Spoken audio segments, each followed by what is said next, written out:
오늘 우리에게 주신 하나님의 말씀은 이사야서 56장 9절부터 끝절 12절까지 말씀인데 우리 한 목소리로 같이 봉독하겠습니다. 들의 모든 짐승들아, 숲 가운데의 모든 짐승들아 와서 먹으라. 이스라엘의 파수꾼들은 맹인이요 다 무지하며 벙어리 개들이라. 짖지 못하며 다 꿈꾸는 자들이요 누워있는 자들이요 잠자기를 좋아하는 자들이니 이 개들은 탐욕이 심하여 족한 줄을 알지 못하는 자들이요 그들은 몰지각한 목자들이라. 다 제 길로 돌아가며 사람마다 자기 이익만 추구하며 오라 내가 포도주를 가져오리라. 우리가 독주를 잔뜩 마시자. 내일도 오늘같이 크게 넘치리라 하느니라. 아멘. 아멘 하기가 좀 그렇죠? 예. 지난주 본문은 막 희망에 찬 그런 본문이었는데 오늘 본문은 칙칙합니다. 어둡습니다. 오늘 이 본문을 통해서 하나님은 메신저 역할을 해야 할 이스라엘의 지도자들의 어리석음, 직무유기, 방탕함, 그리고 멸망에 처하나 깨닫지 못하는 무디어진 감각을 책망하십니다. 그런데 하나님께서는 이 이야기를 하시면서 그 이야기 속에 우리가 참 말하기도 어려운, 그렇죠? 성경 속에 꼭 이런 내용이 들어가야 하나 하는 생각을 할 만큼, 그렇죠? 개라고 하는 이미지를 등장시키고 있다는 것입니다. 개가 무엇입니까? 이스라엘 백성들이 가장 비천하게 여기는 그런 존재가 개입니다. 그래서 왕 앞에 자신이 얼마나 비천한 존재인들을 이야기할 때마다 그들은 이런 말을 썼죠. 개 같은 나를 어떻게 이렇게 돌아보십니까? 그렇죠? 가장 비천한 존재. 바로 그것이 개인 것입니다. 그런데 그 개 이미지를 통해서 하나님은 이스라엘의 지도자들을 책망하고 계시다라는 것입니다. 마땅히 해야 할 일을 하지 못하는 무지한 벙어리 개. 하지만 음식을 탐하는 데 있어서는 타의 추종을 불허하는 개의 이미지를 가지고 우리 하나님은 오늘 이 말씀을 통해서 꾸짖으시고 또 책망하고 계신 것입니다. 그들은 지금의 이 상황이 어떤 상황인지, 그리고 지금이야말로 정신을 차리고 우는 사자같이 산기자를 찾는 그런 사탄을 대적해야 할 때임을 알지 못하고 맹인이요 짖지 못하는 개와 같은 자들이요 끝없는 탐욕에 사로잡힌 자들이요 잠들어 있는 파수꾼과 같다라고 꾸짖음을 당하고 있는 것입니다. 파수꾼이 무엇입니까? 파수꾼이 누구입니까? 군대는 보초가 있습니다. 보초가 이렇게 계속 시간을 돌아가면서 보초를 서게 됩니다. 그러면 그 보초를 서는 동안에 다른 사람들은 편하게 잠을 자게 되는 것입니다. 바로 그 역할을 하는 것이 보초입니다. 그럼 보초는 뭘 합니까? 적들이 침입해 들어오는지 이런 것들을 관찰하는 것입니다. 잘 관찰해서 만일 적들의 침입이 있게 되면 나팔을 불어서 자고 있는 이 동료들을 또는 선배, 후배들을 다 깨워야 하는 것입니다. 그래서 전투 준비를 하게 만들고 적들의 침입에 이렇게 대응할 수 있도록 만들어야 하는 것이 파수꾼인 것입니다. 근데 그 파수꾼이라면 가장 중요한 게 뭐겠습니까? 잘 보는 거 아니겠습니까? 그렇죠? 잘 봐서 어떤 위험 신호가 있는지 확인해야 하는 것이 그들의 그 주 업무인데 그 파수꾼이 맹인이라면 어떻게 되느냐 하는 것입니다. 앞을 볼 수 없는 사람이라면 어떻게 하느냐 하는 것입니다. 그런데다가 또 보기는 보는데 짖을 수 없는 개와 같으면 어떻게 되느냐 하는 것입니다. 그렇죠? 그 보나마나죠. 보면 짖어대야 하는 것이 개의 역할인데 짖지 못하면 무슨 소용이 있느냐 하는 것입니다. 또 파수꾼인데 잠을 자고 있으면 어떻게 하느냐 하는 것입니다.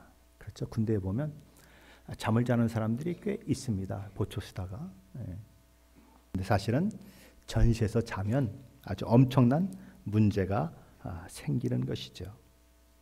아무것도 볼 수 없는 맹인과 같아서 파수꾼의 역할을 할 수 없다면 차라리 다른 사람이 대신을 해주면, 그렇죠? 온 군대가 그리고 온 나라가 망하는 것을 막을 수는 있겠죠. 그렇죠. 짓지 못하는 개라면 차라리 짓는 개를 갖다 놓으면 온 나라가 그리고 온 공동체가 망하는 것을 면할 수 있는데, 마치 맹인이 아닌 것처럼 그 자리에 서 있고 짖을 수 있는 개처럼 그 자리에 서 있어서 자기 역할 한다고 거기 서 있기 때문에 결국은 나라도 망하게 만들고 공동체도 망하게 만드는 그런 일들이 일어나고 있다라는 것이죠. 그게 누구를 통해서? 이스라엘의 지도자들의 모습이다. 그래서 책망하고 있는 것입니다. 그렇다면 지금 그들은 어떤 상황이 있느냐는 것입니다. 이사야서 56장 9절 말씀입니다. 한번 같이 읽어볼까요? 9절 다시 한번 봅니다. 들의 모든 짐승들아, 숲 가운데 모든 짐승들아, 와서 먹으라. 하나님은 들의 모든 짐승들에게, 숲 가운데 있는 모든 짐승들에게 와서 먹으라라고 얘기하고 있어요. 이스라엘이 만일 목자들이 양을 치는 그런 우리와 같다면 뭘 먹으라는 것입니까? 와서 양을 먹으라는 것입니다. 이스라엘 백성들이 만일 포도원과 같다면 포도원에 있는 포도를 먹으라고 지금 얘기하고 있는 것입니다. 다시 말해서 여기 이야기되고 있는 짐승들은 다 이스라엘을 침범하려고 하는 외부 세력들을 가리키는 것입니다. 특별히 남유다를 멸망시키려고 하는 바벨론을 가리키고 있는 것입니다. 하나님께서는 들짐승과 같은 바벨론을 이용하셔서 하나님께 잘못하고 하나님을 반역하고 우상을 섬기는 그 남유다 백성들을 징계하려고 하고 계신 것입니다. 그래서 나라는 점점 그 위기의 상황, 그 위기의 시간 속으로 자꾸 착각 시계가 흘러가고 있는 것입니다. 이제 시간만 지나면 그 일이 일어나는 거예요. 바로 그런 상황이라는 것입니다. 이사야서 5장에 보면 포도원의 노래라고 하는 그런 것들이 기록이 되어 있죠. 하나님께서 가장 좋은 포도원에 아주 극상품 포도나무를 심었고 포도나무가 잘 자랄 수 있도록 돌이고 뭐고 잘 골라내서 아주 옥토가 되게 만들었다. 그리고 짐승들이 들어오지 못하도록 울타리도 만들고 또 사람들이나 아니면 또 모든 것들을 감찰할 수 있는, 망을 볼 수 있는 아주 높은 망대도 만들어놔서 살피게 만들었고, 그리고 당연히 그렇죠? 당연히 좋은 포도가 맺을 것을 알고 거기에 술틀을 팠다 이렇게 얘기하고 있는 거예요. 포도주 틀을 탔다, 그 틀을 만들었다라고 얘기되고 있는 것입니다. 그런데 하나님의 기대와 달리 뭘 맺었습니까? 극상품 포도 열매가 아니라 들포도를 맺었습니다. 근데 하나님 뭐라고 말씀하십니까? 내가 울타리를 거두어 버리겠다 그렇게 말씀하십니다. 울타리를 거두어 버리면 밖에 있는 짐승들이 언제든지 와서 짓밟고 포도 열매를 막 따먹는 것이 가능해지는 것입니다. 지금 남유다가 어떤 상황인가? 그 울타리가 제거되어서 사방팔방으로부터 적들이 침입해 와서 그들을 멸망시킬 그 위기 가운데 있다라는 거예요. 그런데 그럼 이 모든 일들이 왜 일어나느냐 하는 것입니다. 첫째는 제구실 못하는 이스라엘의 지도자들 때문이죠. 이스라엘에 세워진 거짓 선지자들 때문이죠. 또 하나는 자기가 하나님의 백성이라고 하는 정체성을 잃어버리고, 그렇죠? 세상의 모든 것들을 즐기면서 그리고 하나님 이외의 다른 것들을 그냥 좋아하고 기뻐하면서 살아가는 이스라엘 백성들도 바로 거기에 한몫하고 있는 것이죠. 어느 사회든 지도자는 굉장히 중요합니다. 지도자가 잘못되면 그 나라는 어려움을 겪을 수밖에 없고 그 사회는 어려움을 겪을 수밖에 없습니다. 또한 어느 사회든 영적 지도자들이 병들면 그 사회는 병들 수밖에 없습니다. 교회가 타락한 시대치고 그 시대가 바로 가는 교회는 그런 시대는 없었어요. 교회는 사실상 그 사회의 마지막 보루와 같은 것입니다. 그런데 성직자들이 타락하고 교회가 타락했다? 그러면 소망이 없는 것이죠.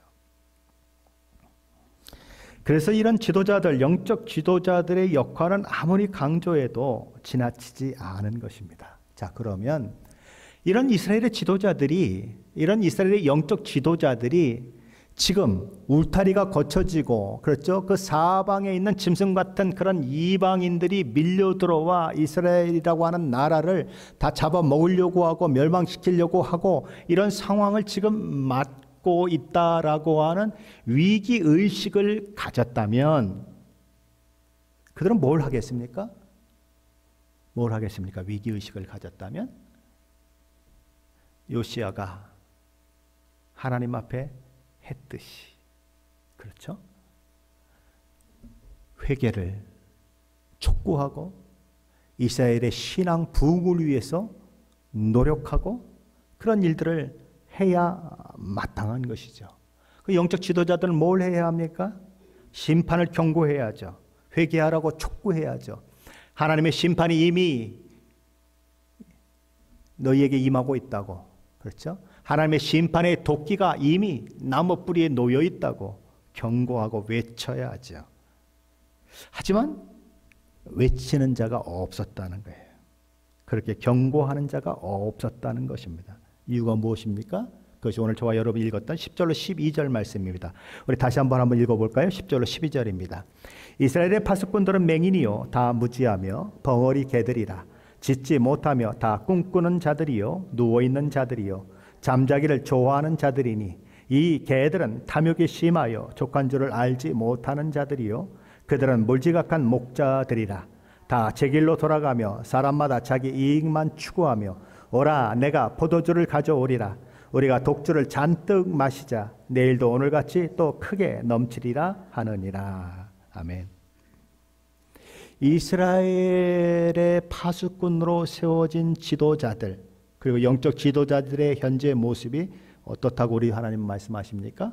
첫째로 이스라엘 파수꾼은 맹인이다 라고 말씀하십니다.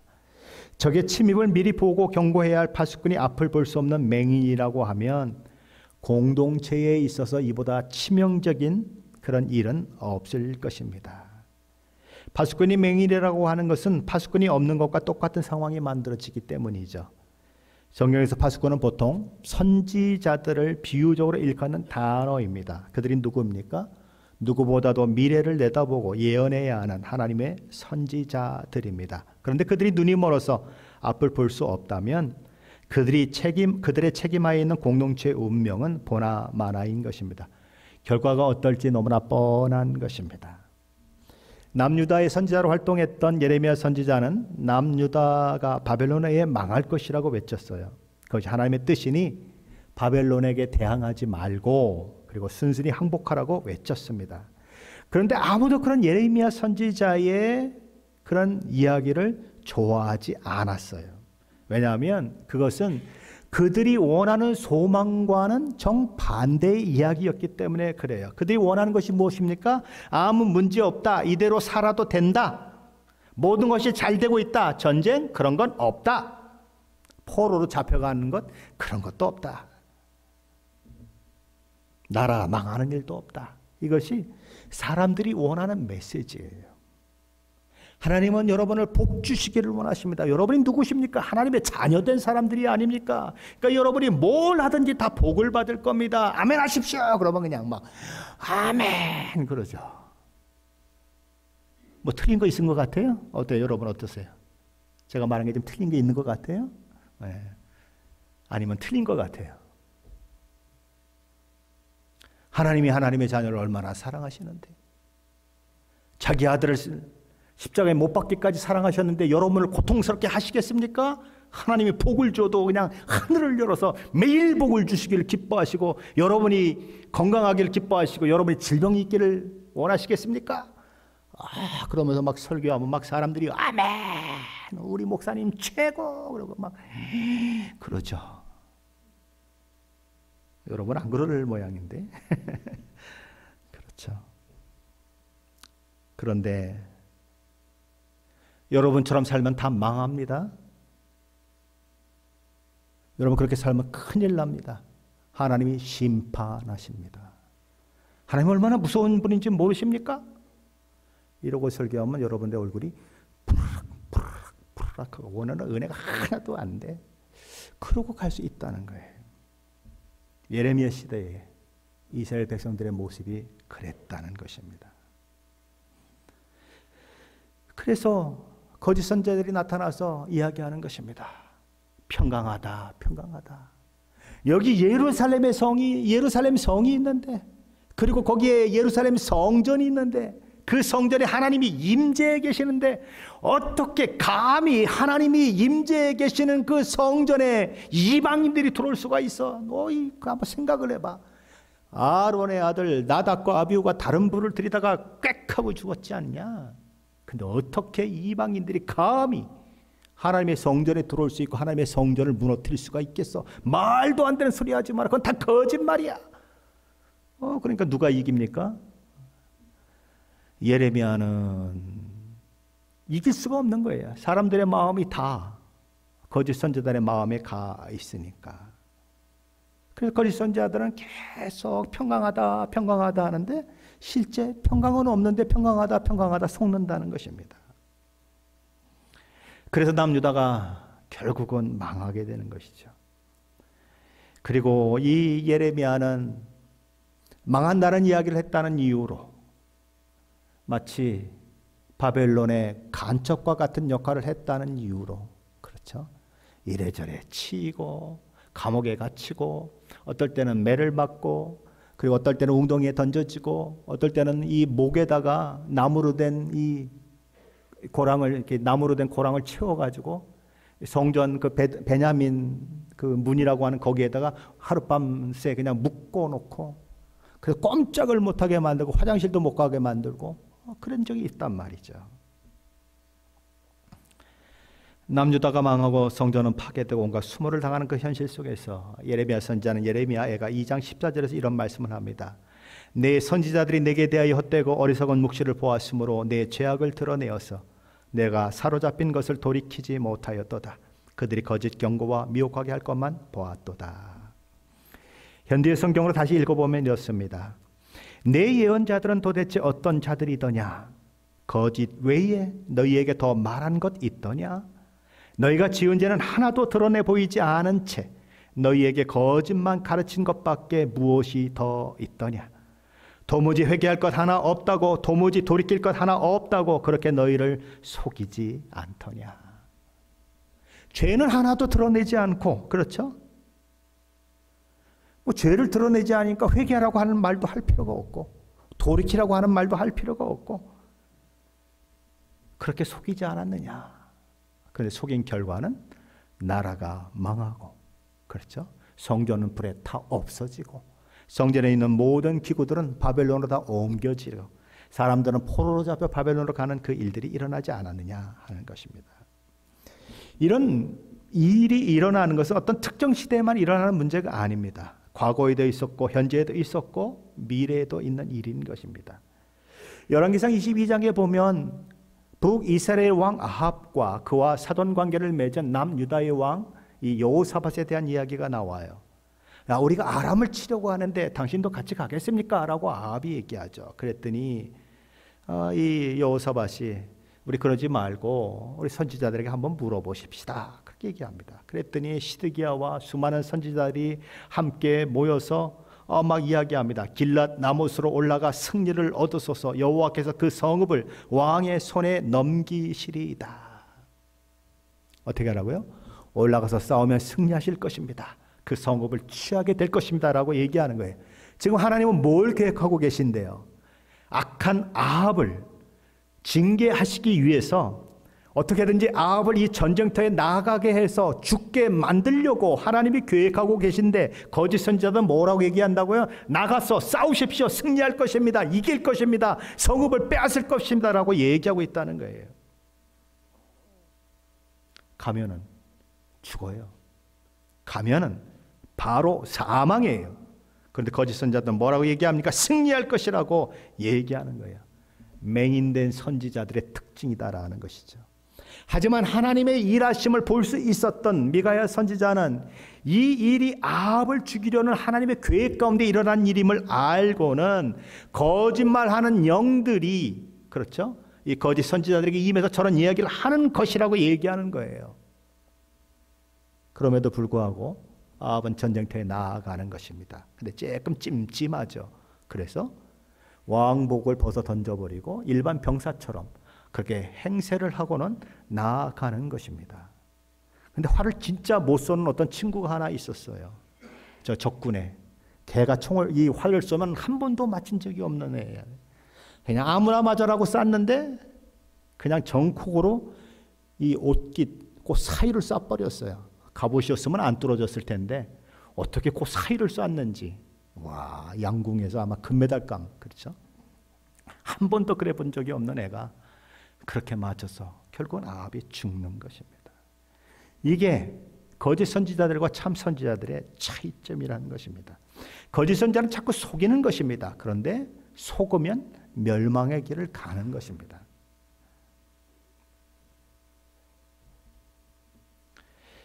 남유다가 바벨론에 내에 망할 때도 이 거짓 선지자들은 평안하다, 평안하다라고 외쳤다라는 거죠. 이 말씀을 준비하면서 이런 생각을 좀 해봤어요. 여러분은 여기서 우 목사가 설교할 때 가슴이 조금 뜨끔뜨끔하십니까? 아유, 저 목사님 왜 저렇게 불편한 얘기를 해가지고 불편하십니까? 여러분이 좀 뜨끔뜨끔하고 불편하면 내가 진짜 선지자예요. 그런 생각을 했어요. 제가 이 말씀을 준비하면서. 내가 그럼 진짜 목사구나.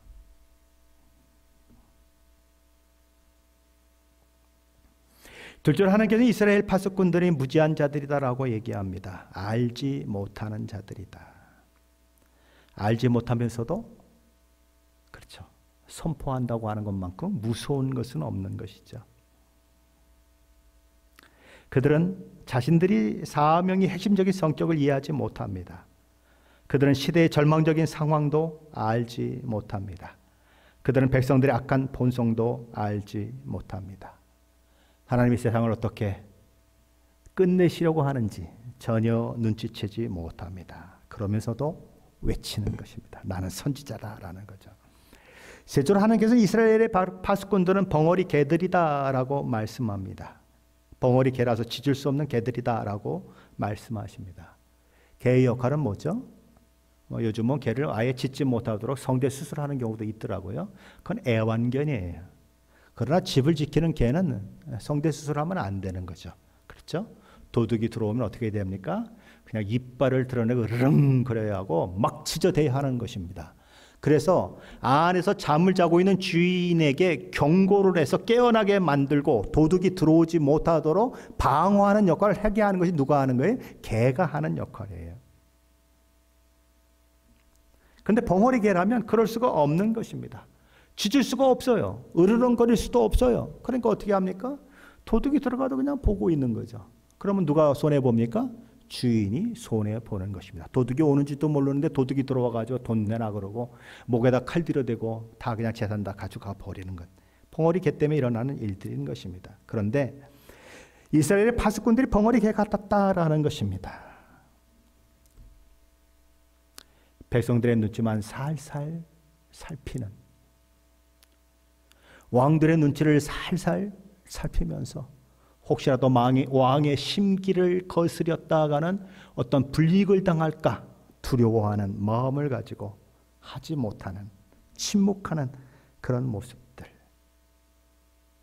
벙어리 개와 같은 모습들이 있을 수 있다라는 거죠.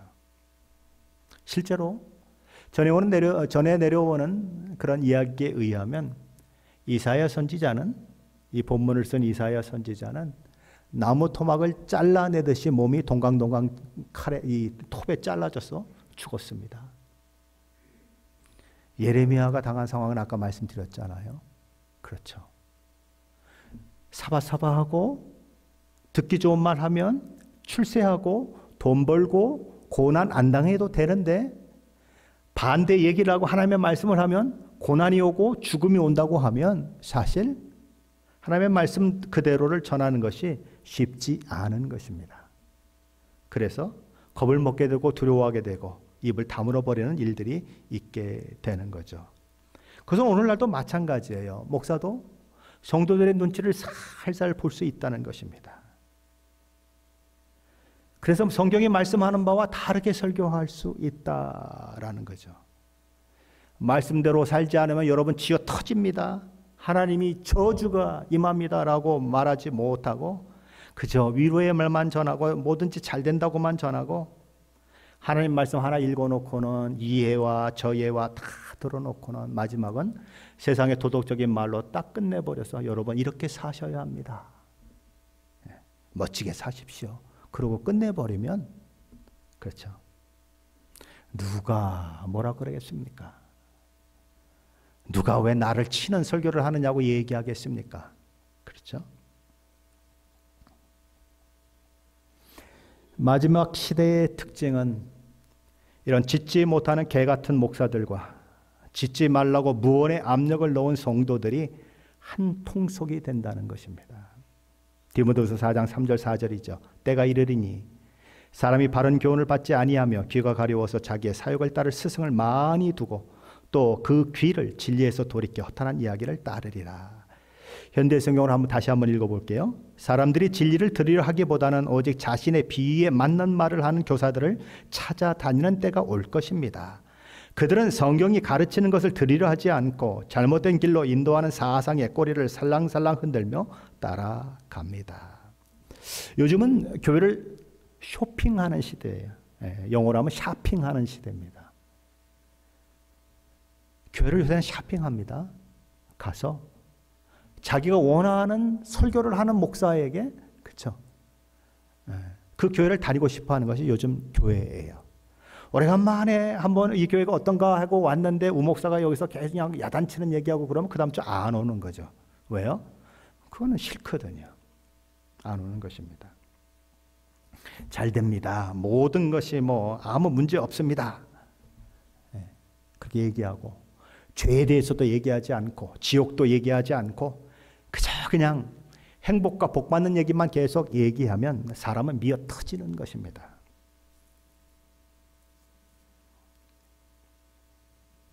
넷째로 하나님께서는 이스라엘 파수꾼들은 다 꿈꾸는 자들이고 누워있는 자들이고 잠자기를 좋아하는 자들이라고 말합니다. 파수꾼이 자면 맹인이나 똑같은 것이죠. 짖지 않는 개나 똑같은 것이죠. 저기 침입해 들어와도 알 수 없고 침입해 들어와서 쑥대밭을 만들고 있는데도 경고의 나팔조차 불 수 없는 사람이 누굽니까? 잠자는 사람입니다. 많은 사람들이 이 미국의 기독교를 향하여서 잠자는 거인이다라고 얘기합니다. 덩치는 어마어마한 거인인데 그래서 정말 하나님의 손에 붙들려 사용되면 어마어마한 힘을 발휘할 수 있는 그런 능력을 가지고 있는 교회인데 문제는 잠을 자고 있다라는 것입니다. 그러니 뭐 덩치가 아무리 크면 뭐하고 아무리 산만하면 뭐하고 힘이 헤라클레스를 능가할 만큼 세면 뭐하겠습니까? 잠을 자고 있으니까 아무 소용이 없다는 것입니다. 이스라엘 지도자들은 잠을 자서는 안 되는 거죠. 영적 리더들도 잠을 자서는 안 되는 거죠. 양들이 어떤 상황에 있는지 그리고 이 시대를 양들이 분별할 수 있도록 가르쳐야 하고 이 시대의 사악성을 외쳐야 하고 마지막 때가 임박했음을 외쳐야 하고 임박한 환난을 피하기 위해서 믿음으로 살아야 한다고 외쳐야 하는 거죠. 하지만 깨어서 그 일을 감당해야 할 파수꾼과 같은 지도자들이 영적 리더들이 지금 뭘 하고 있습니까? 잠자고 있다라는 것입니다. 꿈꾸는 가운데 있다. 가장 게으른 모습을 하고 있는 이리 뒹굴 저리 뒹굴 하는 그런 상황 가운데 있다. 성도들을 깨워야 할 영적 리더가 잠이 들면 끝난 거죠 뭐. 이스라엘의 지도자들이 그렇게 잠이 들면 이스라엘도 끝난 거죠. 베드로전서 5장 8절에 이렇게 얘기하지 않습니까? 근신하라 깨어라 너희 대적 마귀가 오는 사자같이 두루 다니며 삼킬 자를 찾나니. 잠들면 죽는 거예요. 깨어 있어야 하는 것입니다. 다섯째로 하나님께서는 이스라엘 파수꾼들의 탐욕에 심하여 족한 줄을 알지 못하는 자들이라고 말합니다. 그들이 가진 문제는 단지 게으름만이 아니었습니다. 나태함만이 아니었습니다. 고삐 뿔린 욕망 가운데 있었다라는 것입니다. 이 사람들은 이산저산 다 잡아먹고도 배가 고파서 그 입을 벌리고 있는 것이 뭡니까?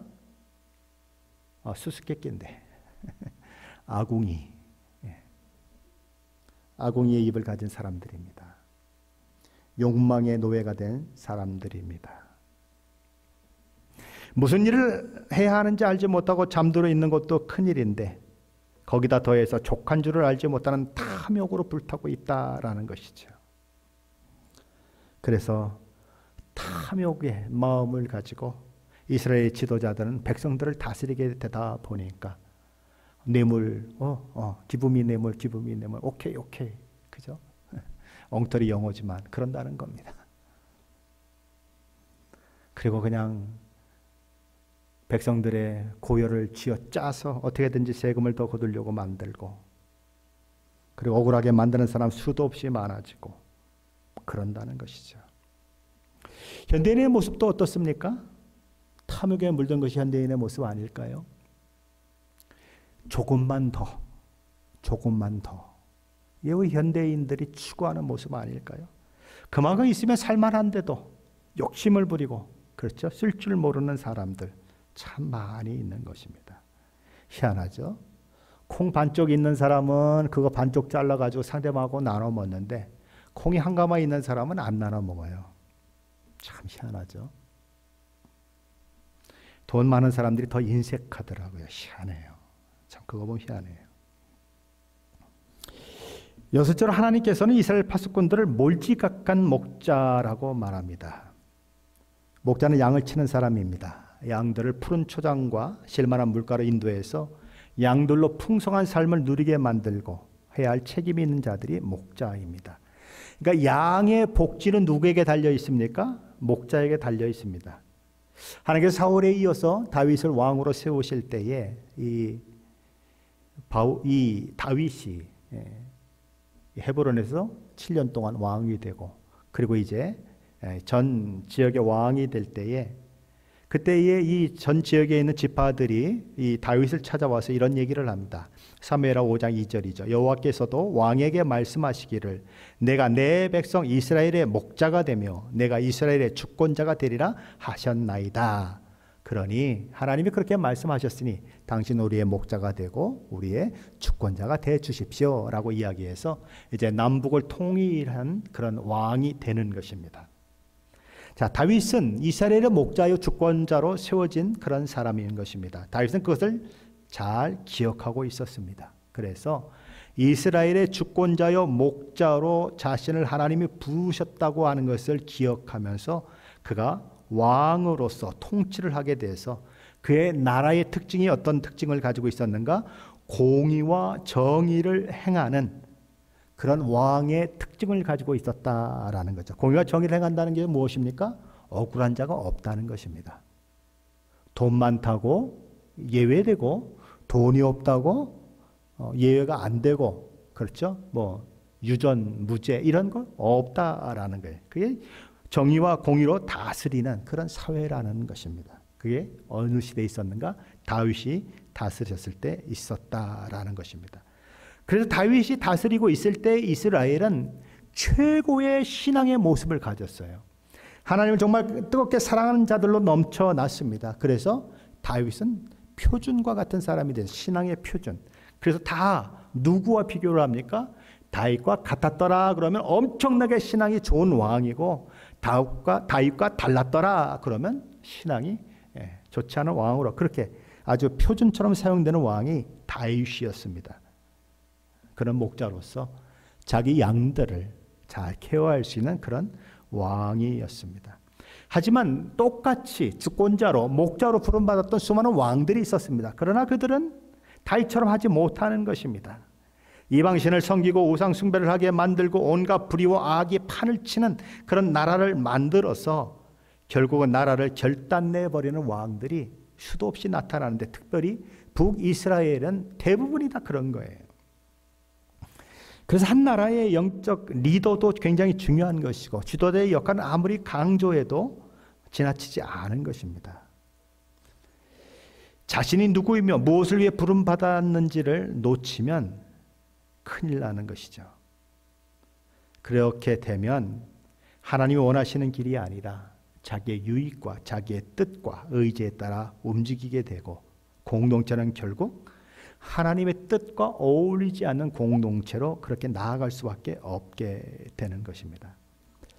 7절은 하나님께서 이스라엘 파수꾼들이 염려 없는 삶, 쾌락에 물든 삶, 안일한 삶의 모습을 그렇게 가졌다고 책망하십니다. 12절에 보면 오라, 내가 포도주를 가져오리라. 우리가 독주를 잔뜩 마시자. 내일도 오늘같이 크게 넘치리라 하느니라. 부어라, 마셔라. 내일도 오늘처럼 즐기고 또 즐기자. 그러는 것은 쾌락을 즐거워하는 사람들의 특징인 것입니다. 그들은 더 큰 즐거움을 찾아 헤매는 거죠. 현대인들의 특징이 뭡니까? 더 큰 즐거움을 찾아. 그렇죠? 어디 더 즐거운 곳이 없을까 찾아다니는 것이 사실은 현대인들의 특징인 것입니다. 아모스 선지자는 이스라엘 백성의 지도자들이 요셉으로 불리우는 나라의 백성들의 환난에 대해서는 관심도 없고 부어라 마셔라 하는 악한 모습을 이렇게 고발하고 있습니다. 아모스서 6장 3절로 6절인데 제가 현대 성경을 한번 읽어보겠습니다. 너희는 임박한 형벌에 대하여 생각을 하지 않으려고 하면서도 너희의 행동은 심판의 날을 재촉하고 있다. 그러니까 하나님의 임박한 형벌은 생각하지 않는데 하는 행동은 심판을 빨리 오게 만든다는 겁니다.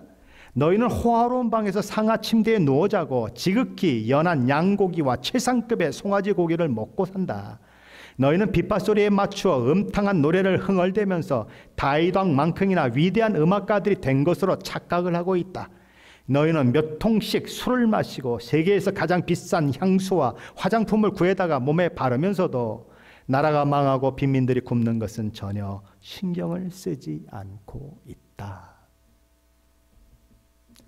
자신을 꾸미는 데는 온갖 돈을 다 들이고 자신이 즐기는 데는 모든 것을 다 투자하면서, 그렇죠? 하나님이 바라보시고 있는 무너진 것, 교회가 무너진 것, 사회가 무너진 것, 관심이 없더라라는 거죠. 사도 바울은 에베소 5장 18절에서 이렇게 말합니다. 술 취하지 말라. 이는 방탕한 것이니 오직 성령으로 충만함을 받으라. 술 취하는 것은 방탕한 것이다라고 말합니다. 왜 방탕합니까? 술 취하면 세월을 낭비하기 때문에 그렇습니다. 필름이 끊어지고 바른 생각하지 못하고 그리고 올바른 길을 갈 수가 없게 만드는 것이 술 취함입니다. 그래서 방탕한 것입니다. 여러분의 시간을 어떻게 보내고 있습니까? 무엇으로 여러분의 시간을 보내고 있습니까? 세월을 아끼지 않고 허비하는 것은 방탕입니다. 때가 악할수록 세월을 낭비하게 만드는 일들은 많아질 것입니다. 그런 시대에 악함에 물들지 않으려면 우리는 정신을 차려야 합니다.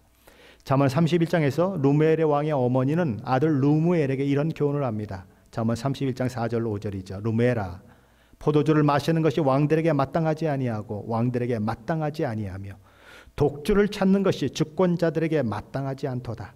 술을 마시다가 법을 잃어버리고 모든 곤고한 자들의 송사를 굳게 할까 두려우니라. 이 마시지 말라는 것입니다. 왕의 법도를 잃어버리고 그렇게 되면 고난당하는 자들은 누군가, 어려운 자들은 누군가, 백성들이기 때문에 그렇게 하지 말라는 것입니다. 오늘 본문에는 이스라엘의 파수꾼이 되어야 할 지도자들을 비유하는 여러 단어와 문장들이 등장합니다. 맹인, 벙어리 개들이라 짖지 못하는 자, 꿈꾸는 자들이요 누워있는 자들이요 잠자기를 좋아하는 자, 탐욕이 심하여 족갈 줄 모르는 개, 모지각한 목자들이라는 표현들이 등장합니다. 그리고 다 제 길로 행하며 자기 이익만 추구하며 부어라 마셔라 매일 취하며 자신이 가진 사명도 자신이 감당해야 할 책임도 다 잃어버리고 살아가며 헛된 인생을 사는 모습도 등장합니다. 이 말씀은 1차적으로 한 나라의 지도자들에게 대한 말씀이고 또한 저와 같이 교회의 영적 상황을 책임져야 할 영적 리더들을 향한 말씀입니다. 그리고 2차적으로는 가정의 가장된 자들을 향한 말씀이기도 하고 또한 순장을 향한 말씀이기도 하고 주일학교 교사를 향한 말씀이기도 한 것입니다. 우리는 그 사명의 자리에서 우리가 해야 할 일, 우리가 가진 사명을 기억하면서 우리가 무엇을 그들을 향해 외쳐야 하는지 알아야 하고, 우리가 그들을 위해 마땅히 해야 할 일이 무엇인지 알아야 하고, 하나님께서 우리를 통해 우리가 맡고 있는 영혼들을 살찌고 건강하게 하고 풍성하게 만들 책임과 의무를 다해야 하는 것입니다. 그리고 우리는 우리가 살고 있는 미국뿐만 아니라 6월 초 대통령 선거가 있는 고국 대한민국의 리더를 위해서 기도해야 합니다. 그리고 저와 같은 영적 리더들을 위해서도 기도해야 하는 것입니다. 여기 노광필 목사가 짖지 못하는 개가 되게 만들면 안 됩니다. 맹인이 되게 만들면 안 됩니다. 그건 여러분이 기도해 주셔야 합니다. 하나님, 우리 목사님 담대하게 하게 해주십시오. 마음껏 주의 말씀을 선포되게 하게 해주십시오. 눈치 보지 않게 해주십시오. 누가 그런 말하면 나간다고 해서 할 말 못하지 않게 해주십시오라고 기도해야 해요. 그리고 여러분도 그런 말씀이 전해질 때에 그걸 그냥 아멘하고 받을 수 있어요. 내 마음은 답답하고 내 마음을 찔러오지만 받을 수 있어요. 그래야 저와 여러분이 크는 거예요. 그렇죠? 제가 여기서 말씀 전할 때는 여러분 그렇게 찔러대지, 제가 여러분하고 1대1로 대할 때 찔러대는 거 보셨습니까? 그렇게 안 해요. 1대1로 할 때는. 말씀 전할 때는 공적인 자리이기 때문에 하고, 그러니까 해야 할 말을 하는 거예요. 제 말을 하는 게 아니라 성경의 말씀을 하는 거예요. 그러나 여러분하고 있을 때는 나도 여러분처럼 부족한 사람이기 때문에 그 부족을 이해하고 사랑하고 그렇게 하는 거예요. 그러나 여기서는 그래서는 안 되는 거예요. 이 강단에서는 하나님의 말씀을 그대로 전해줘야 하는 거예요. 그래야 우리가 변하죠. 여기서 제가 막 변경시켜서 변하고 막 전하고 지 하고 싶은 말 그냥 편한 말만 전하고 상처 입을까 봐 그냥 조심조심 전하고 그러면 어떻게 되겠습니까? 그러면 뭐 옛날의 거짓 선지자들과 다를 바가 없는 것이고, 짖지 못하는 개하고 다른 게 뭐가 있겠습니까? 사랑하는 성도 여러분, 목사를 위해서 기도하십시오. 그리고 이 민족의 지도자들을 위해서 기도하십시오. 바른 생각을 가지고 바른 정치를 할 수 있도록 기도하십시오. 사실은 백성들이 깨어 있어야 민족의 지도자도 좋은 사람이 될 수 있습니다. 그 수준이 거기서 거긴데 지도자만 엄청 위대한 사람이 나오는 그런 나라는 없습니다. 그렇죠? 수준이 높아져야 하는 거예요. 저 여러분의 가장으로 세워주셨습니까? 아니면 믿음의 가장으로 세워주셨습니까?